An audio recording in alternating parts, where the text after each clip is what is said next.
टर्कीको दक्षिण पूर्वी शहरमा गएको शक्तिशाली भूकम्पमा परि 1400 भन्दा बढी व्यक्तिको मृत्यु। त्यहाँ रहेका नेपालीहरू सुरक्षित रहेको एनआरएनएको भनाई। सरकारबाट बाहिरिएसँगै राष्ट्रिय स्वतन्त्र पार्टीको आगामी भूमिकाबारे सर्वत्र चासो। सभापति लामिछानेको सार्वजनिक अभिव्यक्तिका कारण पार्टीलाई धक्का लाग्ने विश्लेषण। संगठन विस्तारमा केन्द्रित हुने नेताहरूको भनाई। नागरिकता लगायत विधेयक संसदमा लैजाने विषयमा राजनैतिक दलहरूबीच समझदारी। राष्ट्रिय सभाको उपाध्यक्षमा उर्मिला अर्याल निर्विरोध निर्वाचित। खेतीबालीको मुख्य समयमा सधैँजसो रासायनिक मलको अभाव। स्वदेशमै मल उत्पादन कम्पनी खोल्ने सरकारी योजना अलपत्र। र नेपाली राष्ट्रिय क्रिकेट टोलीको मुख्य प्रशिक्षकमा मोन्टी देसाई नियुक्त। नमस्कार, कान्तिपुर डायरीका साथमा सुरज र म पार्वता। समाचार अब विस्तारमा। टर्कीको दक्षिण पूर्वी सहर गाजियान्टेपमा गएको शक्तिशाली भूकम्पमा परि मृत्यु हुनेको संख्या 1400 पुगेको छ। शक्तिशाली भूकम्पपछि टर्कीमा आपतकाल घोषणा गरिएको छ। यस्तै भूकम्पमा परि हराइरहेकाहरूको उद्धारमा जुट्न स्थानीयलाई आग्रह गरिएको छ। उक्त सहर स्थित टर्कीका विभिन्न स्थानमा झण्डै 2500 नेपालीको बसोबास रहेको बताइएको छ। यसैबीच हामीले केही बेर अघि गैर आवासीय संघ टर्कीका महासचिव विनोद पौडेललाई त्यहाँ रहेका नेपालीहरूको अवस्था लगायत बारे सोधेका छौं। आज बिहान चाहिँ अब 4:17 टर्किस टाइममा चाहिँ 7.8 म्याग्निट्युडको अर्थक्वेकको महसुस भयो। यो हाम्रो गाजियान्टेप भन्ने ठाउँ, यो चाहिँ सिरिया र टर्कीको बोर्डर नजिकै पर्छ। यो दक्षिण पूर्व टर्कीको। अब हामीले प्राप्त गरेका फुटेजहरू हेर्दाखेरि पनि अब अवस्था चाहिँ एकदमै भयावह नै देख्न सकिन्छ। त्यसैभरि चाहिँ आपतकालीन घोषणा गरेर अब त्यसभरिका चाहिँ अब सुरक्षा निकाय, त्यसै गरी उद्धार कार्यमा खटिने, राहत कार्यमा खटिने चाहिँ विभागै छ यहाँ, त्यसले पनि निरन्तर रूपमा चाहिँ काम गरिरहेको चाहिँ हामीले जानकारीहरू पाएका छौँ। विनोदजी, जस्तै अहिले त्यहाँ भूकम्पले कुन क्षेत्र अलि बढी प्रभावित छ? विशेष गरेर भूकम्प आएको मुख्य केन्द्रबिन्दु भनेको चाहिँ हजुरको यो टर्कीको दक्षिणी पूर्वी क्षेत्र हो यो चाहिँ। अनि यसमा चाहिँ अब विशेष गरी 10वटा प्रान्तहरूमा यो मालातिया, आदाना लगायतका चाहिँ 10वटा प्रान्तमा चाहिँ यसले एकदमै क्षति गरेको छ टर्की साइडमा चाहिँ। त्यहाँ अहिले नेपाली दाजुभाइहरूको अवस्था, त्यहाँ बस्ने नेपालीहरूको अवस्था के छ? भूकम्पको कतिको प्रभाव छ उहाँहरूमा? अहिले कहाँ बसिरहनु भएको छ, त्यस्तो केही पाउनु भएको छ? यो बिहान जब मैले चाहिँ समाचार प्राप्त गरेँ, साथीहरूले मलाई खबर गर्नुभयो। त्यस पछाडि म निरन्तर रूपमा हाम्रो नेपाली साथीहरू, अब दाजुभाइ दिदीबहिनीहरू यहाँ काम गर्न नै आउने हो, अनि उहाँहरूको चाहिँ खोजीको निम्ति मैले सम्पर्कमा हुनुभएका सबै नेपालीहरूलाई कन्ट्याक्ट गरेँ।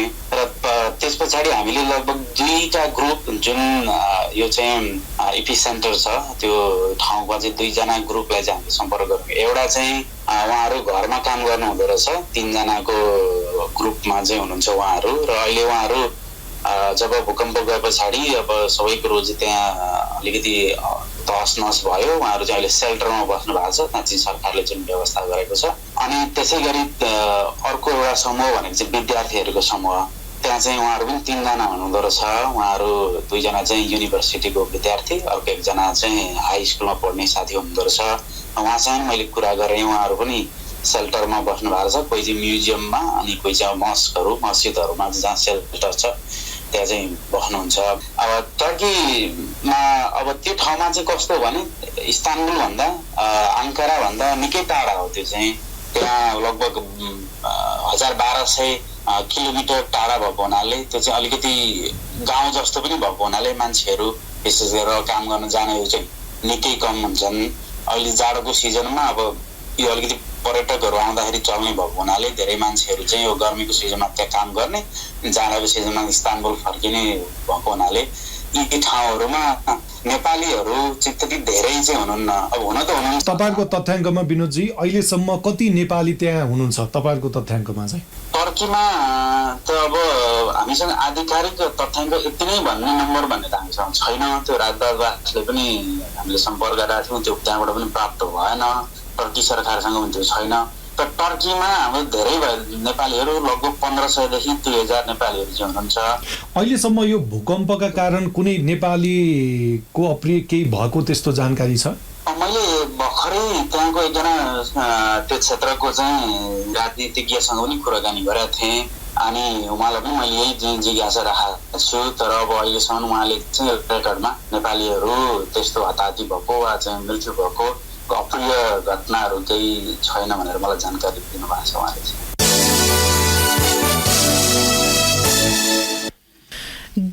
कान्तिपुर डायरीमा अब कान्तिपुर सविस्तारको पालो। कान्तिपुर सविस्तार। गृहमन्त्री पाउनुपर्ने माग पूरा नभएपछि राष्ट्रिय स्वतन्त्र पार्टी सरकारबाट बाहिरिएसँगै सो पार्टी आगामी दिनमा कसरी अघि बढ्छ भन्ने चासो सर्वत्र देखिएको छ। सरकारबाट बाहिरिँदै गर्दा पार्टी सभापति रवि लामिछानेले दिएको सार्वजनिक अभिव्यक्तिलाई लिएर व्यापक आलोचना भएको छ। सञ्चारकर्म छाडेर राजनीतिमा प्रवेश गरेका लामिछानेको पार्टीले छोटो अवधिमै प्राप्त गरेको राजनैतिक हैसियत नै कमजोर हुने टिप्पणीहरू भएका छन्। तर सो पार्टी नेताहरूले भने अब आफूहरू संगठन विस्तारमा केन्द्रित हुने बताएका छन्।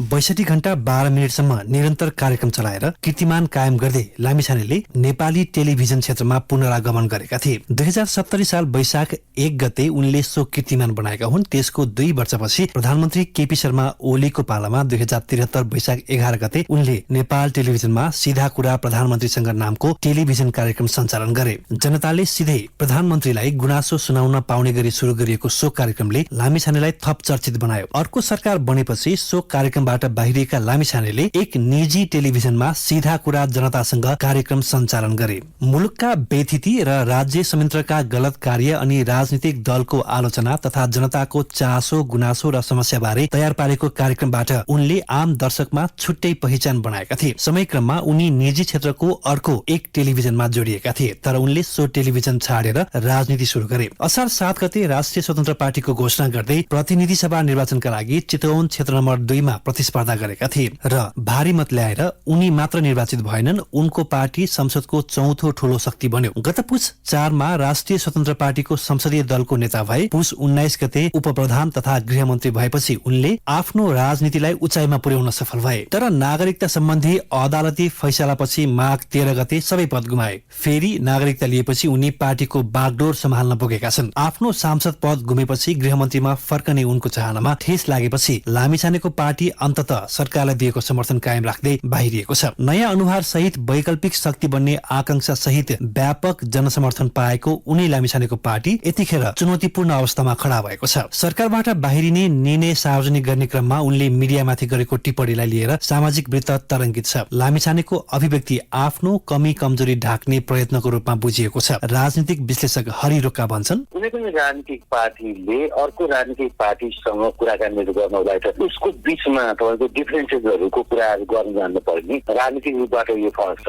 हामी कार्यक्रमिक रूपबाट त्यो पार्टीसँग भिन्नता छौँ। उहाँहरूले अहिलेसम्म त्यो देखाउन सक्नु भएको छैन र उहाँहरूसँग त्यो कार्यक्रम नै छैन। त्यसले गर्दाखेरि उहाँहरू अरू जस्तै हो। आकाशमा ठुल्यो भने मुखमा पर्छ भन्ने जस्तै तपाईँको छ नै उहाँहरूले अरू पार्टीहरूलाई भोलिको एक्जिस्टेन्सलाई समस्या हुन्छ भनेर पनि अरू पार्टीहरूलाई गाली नगरे हुन्छ। नागरिकता र पासपोर्टको विषयमा सञ्चार माध्यममा आएका समाचारप्रति चित्त दुखाउँदै उनले आक्रोशपूर्ण र अशोभनीय अभिव्यक्ति दिएपछि सञ्चार जगतले आपत्ति जनाइरहेको छ। लामिछानेले असन्तुष्टि व्यक्त गर्ने क्रममा सरकारको महत्वपूर्ण निकाय भित्रको गोपनीयता भङ्ग गरेको आरोप पनि लागेको छ। वरिष्ठ पत्रकार राजेन्द्र दाहालले भने, इन्डियन एजेन्टले दुःख दिए भनेर हिन्दीमा अङ्ग्रेजीमा भारतीय प्रधानमन्त्रीले बुहारे तिनले, त्यो चाहिँ बडो दुर्भाग्यको कुरा हो। नेपालको अस्ति भर्खरको गृह मन्त्रीले कुर्सीबाट बाहिर आउने बित्तिकै इन्डियन प्रधानमन्त्री, भारतको प्रधानमन्त्री अर्को देशको प्रधानमन्त्रीलाई हार गुहार गर्छ। बाबा गृह मन्त्री भएर बसेको मान्छेले त्यही एजेन्ट पक्रेर थुनिनु पर्थ्यो, अथवा क्याबिनेटमा कुरा उठाएर कूटनीतिक च्यानलबाट कुरा गर्नु पर्थ्यो भने त्यही कुरा गर्नु पर्थ्यो। सरकारबाट बाहिरिएसँगै अब राष्ट्रिय स्वतन्त्र पार्टीको भूमिका के हुन्छ भन्ने चासो देखिएको छ। जनमतको राम्रो समर्थन पाएको पार्टीका सभापतिले दिएका सार्वजनिक अभिव्यक्तिले समग्र पार्टीलाई नै अप्ठ्यारो पार्न सक्ने विश्लेषण भएका छन्। तर ती दलका नेताहरूले भने सरकारबाट बाहिरिएपछि आफूहरू पार्टी संगठन विस्तारमा लाग्ने बताएका छन्। स्वतन्त्र पार्टी आगामी दिनमा कसरी अघि बढ्छ भन्ने प्रश्नमा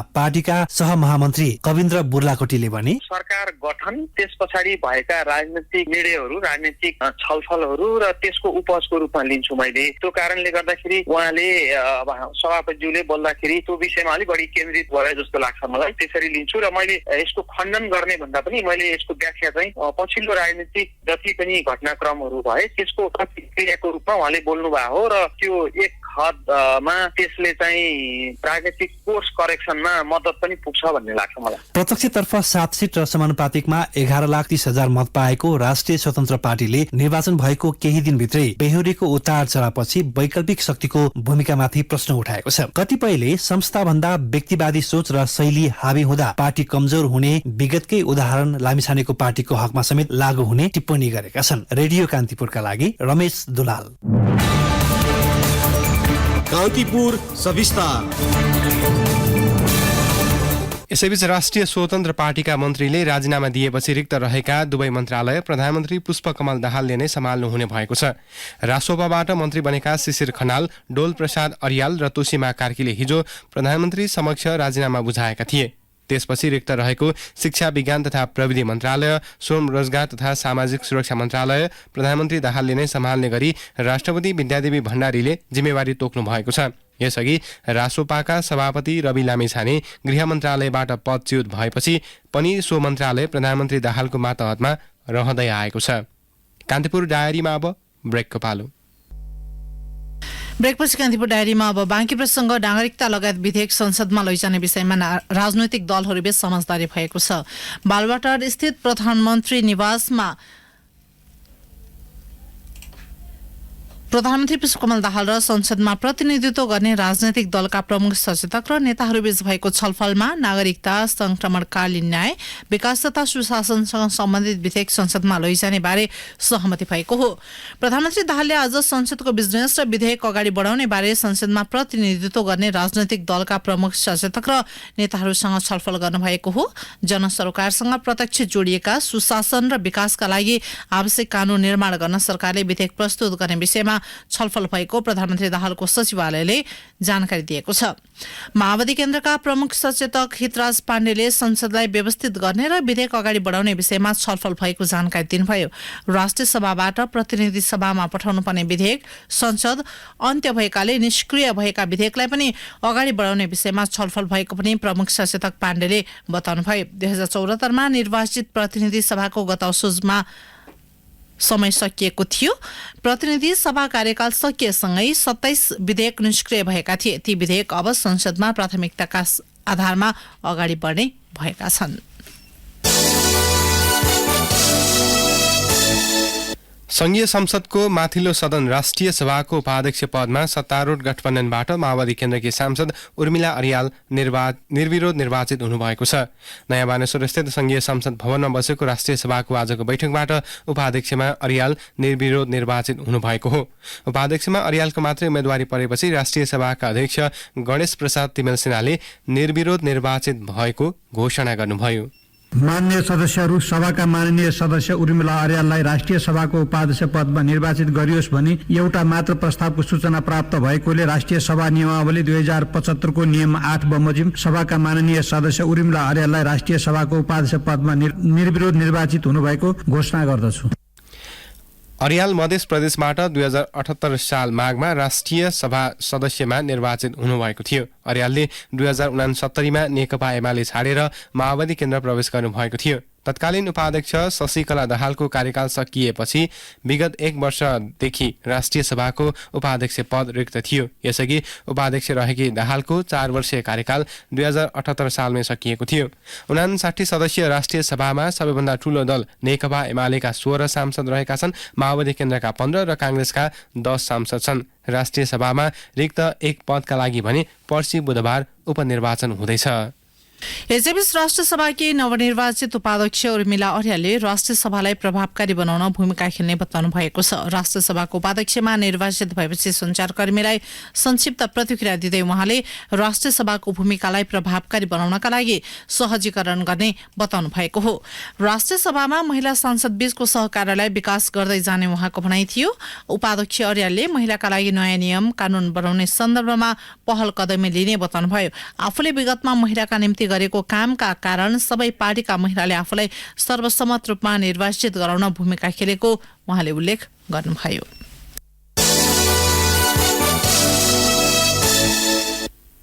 खेतीबालीको मुख्य समयमा सधैँ जसो रासायनिक मलको अभाव हुने गरेको छ।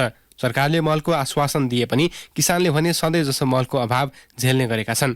खेतीयोग्य 30,91,000 हेक्टर क्षेत्रफलमा वार्षिक 12 लाख मेट्रिक टन रासायनिक मलको आवश्यकता पर्दछ, तर आपूर्ति भने अधिकतम 4 लाख मेट्रिक टन मात्रै हुँदै आएको छ। एकातर्फ रासायनिक मलको बढ्दो माग धान्न स्वदेशमै रासायनिक मल उत्पादन कम्पनी खोल्ने भनिए पनि कागजमै सीमित छ। एक रिपोर्ट।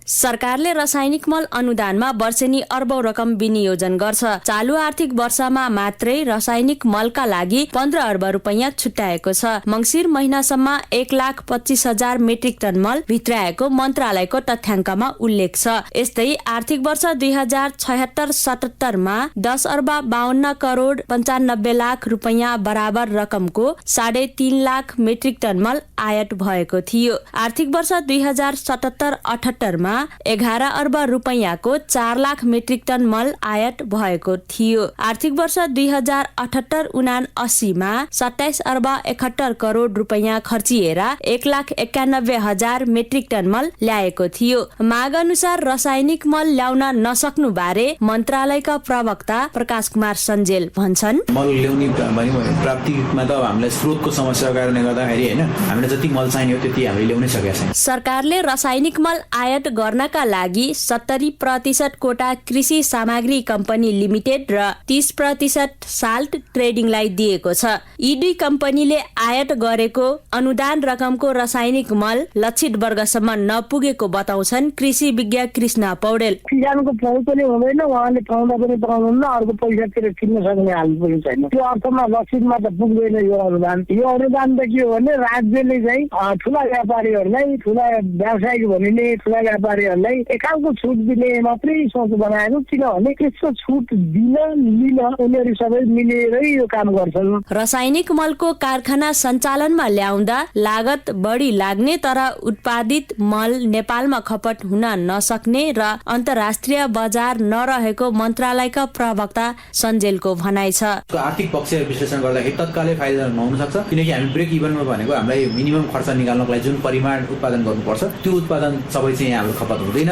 त्यो चाहिँ र त्यसको चाहिँ तत्काल इन्टरनेसनल मार्केट छ र अर्को प्रविधि पनि धेरै कम्प्लेक्स छ। अरूको अहिले हाइड्रोलाइसिस विधि भनेर पनि आछ हैन, त्यसको विज्ञहरू हामीसँग छैन। एकातिर सरकारी अनुदानको मल लक्षित वर्गको पहुँचमा पुग्न सकेको छैन, अर्कोतिर वास्तविक किसानले पशुको मल मूत्र झारपातबाट बन्ने जैविक र कम्पोस्ट मल प्रयोग गर्दै आएका छन्। रासायनिक मलको प्रयोगले माटोको उर्वरा शक्तिमा ह्रास आउनुका साथै किसानको पहुँच नपुग्ने भएकाले रासायनिक मल आयात गर्नुभन्दा प्राङ्गारिक र जैविक मल उत्पादनमा जोड दिनुपर्ने विज्ञहरूको सुझाव छ। कृषि विज्ञ पौडेल भन्छन्, सहरी फोहोरहरू छ, अब अहिले चाहिँ अलिकति ठुलो मात्रामा गरेको अब यो गाई पालन कुखुरा पालन त्यहाँबाट आउने मलहरूको कुरालाई जैविक भन्ने झारपातहरूसँग मिलाएर बनाउने मलको कुरा छ। अब गहतबाट अनि त्यसपछि गोबरबाट हैन झोल मलहरू बनाउने कुरा छ। अब त्यसबाट हेर्नुपर्ने हुन्छ। त्यसलाई चाहिँ कुनै कारखानाको उत्पादनबाट हेर्यो भने चाहिँ यो गलत हुन्छ।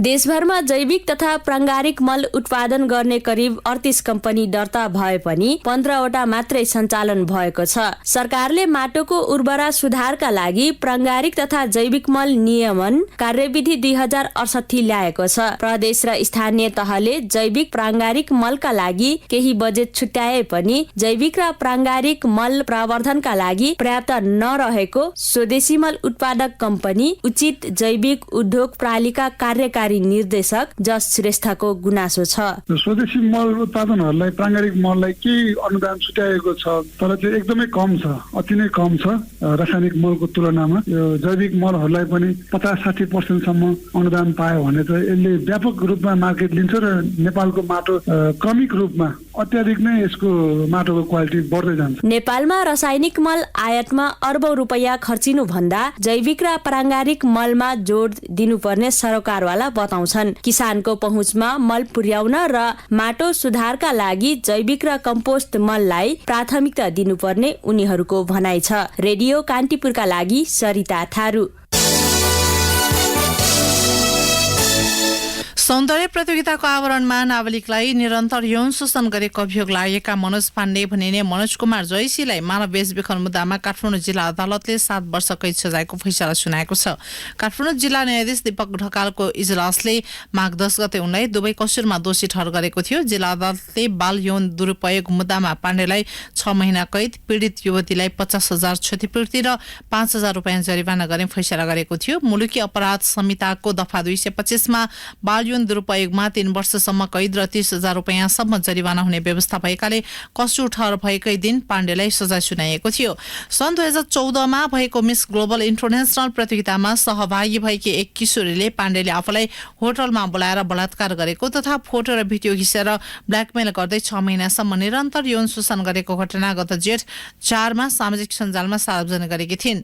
पाण्डेलाई प्रहरीको काठमाडौँ उपत्यका अपराध अनुसन्धान कार्यालयले जेठ 7 मा पक्राउ गरेको थियो। यसैबीच उच्च अदालत पोखराले बाल यौन दुरुपयोगको अभियोगमा पूर्वी नवलपरासी जिल्ला अदालतबाट दोषी ठहर भएका अभिनेता पल शाहको मुद्दामा प्रत्यर्थी झिकाउने आदेश दिएको छ। उच्च अदालत पोखराका कायम मुकायम मुख्य न्यायाधीश डिलीराज आचार्य र न्यायाधीश ऋषि राज भण्डारीको संयुक्त इजलासले झगडिया झिकाउने आदेश दिएको सूचना अधिकारी विष्णु प्रसाद आचार्यले जानकारी दिनुभयो। कान्तिपुर डायरीमा पुनः ब्रेकको पालो। कान्तिपुर डायरीमा अब आर्थिक समाचार। चालु आर्थिक वर्षको 6 महिनामा मूल्य वृद्धि 7.26% बढेको छ। राष्ट्र बैंकले सार्वजनिक गरेको वित्तीय विवरण अनुसार गत साउनदेखि पुससम्ममा वार्षिक बिन्दुगत उपभोक्ता मूल्य मुद्रास्फीति अर्थात् मूल्य वृद्धि 7.26% रहेको छ। अघिल्लो वर्ष 2078-79 को सोही अवधिमा यस्तो मूल्य वृद्धि 5.65% रहेको थियो। समीक्षा महिनामा खाद्य तथा पेय पदार्थ समूहको मुद्रास्फीति 5.62% र गैर खाद्य तथा सेवा समूहको मुद्रास्फीति 8.57% रहेको छ।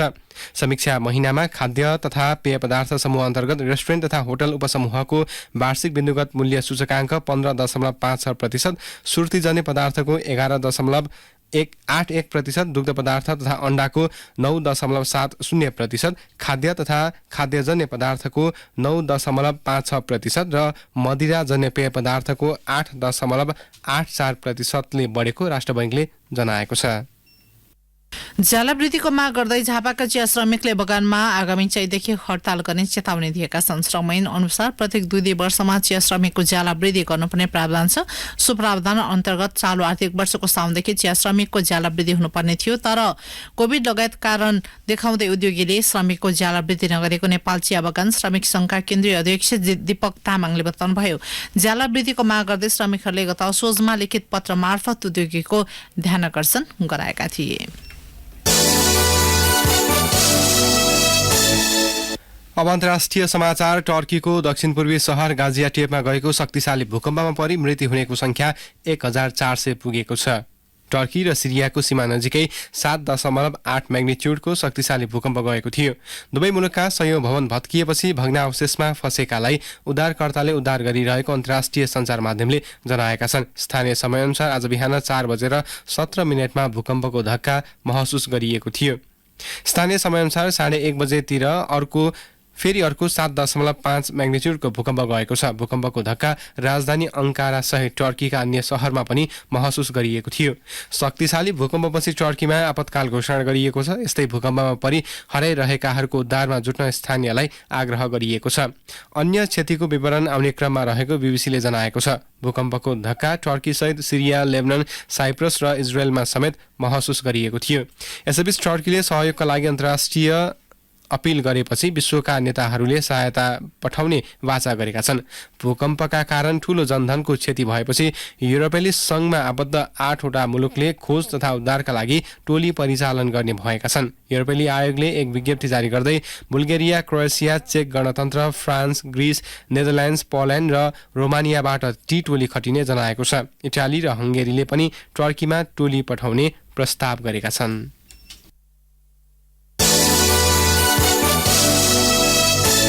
अब खेल प्रसंग। नेपाली राष्ट्रिय क्रिकेट टोलीको मुख्य प्रशिक्षकमा मोन्टी देसाई नियुक्त भएका छन्। नेपाल क्रिकेट संघले आईसीसी विश्वकप लीग 2 त्रिकोणात्मक ओडीआई सिरिज सुरु हुनु करिब एक साता अघि देसाईलाई मुख्य प्रशिक्षकमा नियुक्त गरेको हो।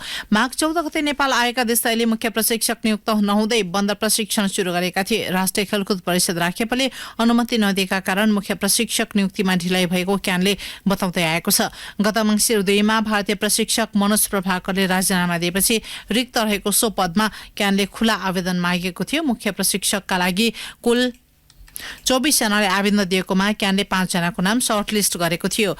ती 5 मध्येबाट क्यानले देसाईलाई नियुक्त गरेको हो। घरेलु मैदानमा हुने नेपाल, नामिबिया र स्कटल्याण्ड सम्मिलित सिरिजको तयारी स्वरूप राष्ट्रिय टोली हाल बन्द प्रशिक्षणमा छन्।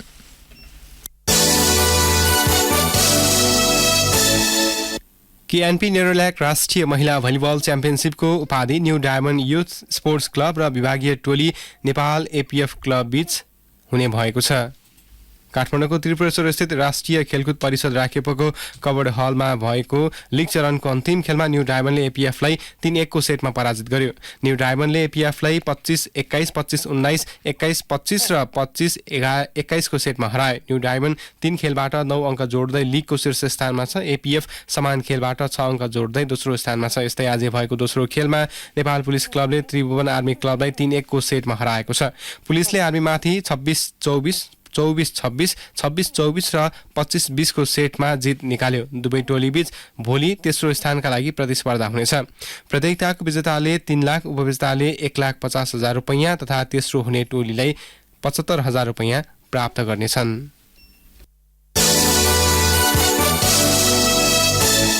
नेपाल खेलकुद पत्रकार मञ्चले पल्सर स्पोर्ट्स अवार्ड 2078 अन्तर्गत पिपल्स चोइस विधाको मनोनयनमा 5 जना खेलाडी परेका छन्। मञ्चले सार्वजनिक गरेको मनोनयनमा फुटबलर अन्जन बिष्ट, क्रिकेटर आसिफ शेख, भलिबलकी उषा भण्डारी, टेनिस खेलाडी अभिलाषा बिष्ट र पौडीकी डुबाना लामा छन्। मनोनयनमा परेका मध्येबाट विजेताको चयन ई सेवा मार्फत भोटिङ, फेसबुक लाइक, खेल पत्रकारको मत र राष्ट्रिय खेल संघका मुख्य प्रशिक्षकको मतका आधारमा हुनेछ। त्यस्तै मञ्चले यसपटक पनि एक अन्तर्राष्ट्रिय खेल पत्रकारलाई सम्मान गर्ने जनाएको छ। अवार्ड अन्तर्गत उत्कृष्ट वर्ष पुरुष, महिला, युवा, पिपल्स चोइस तथा प्रशिक्षक विधाका विजेताले पल्सर मोटरसाइकल प्राप्त गर्नेछन्। अन्य विधाका विजेताले 50,000 रुपैयाँ पुरस्कार पाउनेछन्। अन्त्यमा बुलेटिनका प्रमुख प्रसङ्ग पनि एकपटक। टर्कीको दक्षिण पूर्वी शहरमा गएको शक्तिशाली भूकम्पमा परि 1,400 भन्दा बढीको मृत्यु। त्यहाँ रहेका नेपालीहरू सुरक्षित रहेको एनआरएनएको भनाई। सरकारबाट बाहिरिएसँगै राष्ट्रिय स्वतन्त्र पार्टीको आगामी भूमिकाबारे सर्वत्र चासो। सभापति लामेछानेको सार्वजनिक अभिव्यक्तिका कारण पार्टीलाई धक्का लाग्ने विश्लेषण। संगठन विस्तारमा केन्द्रित हुने नेताहरूको भनाई। नागरिकता लगायत विधेयक संसदमा लैजाने विषयमा राजनैतिक दलहरूबीच समझदारी। राष्ट्रिय सभाको उपाध्यक्षमा उर्मिला अर्याल निर्विरोध निर्वाचित। खेतीबालीको मुख्य समयमा सधैँ जसो रासायनिक मलको अभाव। स्वदेशमै मल उत्पादन कम्पनी खोल्ने सरकारी योजना भने अलपत्र। र नेपाली राष्ट्रिय क्रिकेट टोलीको मुख्य प्रशिक्षकमा मोन्टी देसाई नियुक्त। हवस् त यिनै प्रसङ्गसँगै कान्तिपुर डायरीको यो बुलेटिन यही सकिन्छ। राति 8 बजे सेक्युरिटी एन्ड क्राइम डायरी हुनेछ। सुरज र म पार्वता आज्ञामा छौँ। नमस्कार।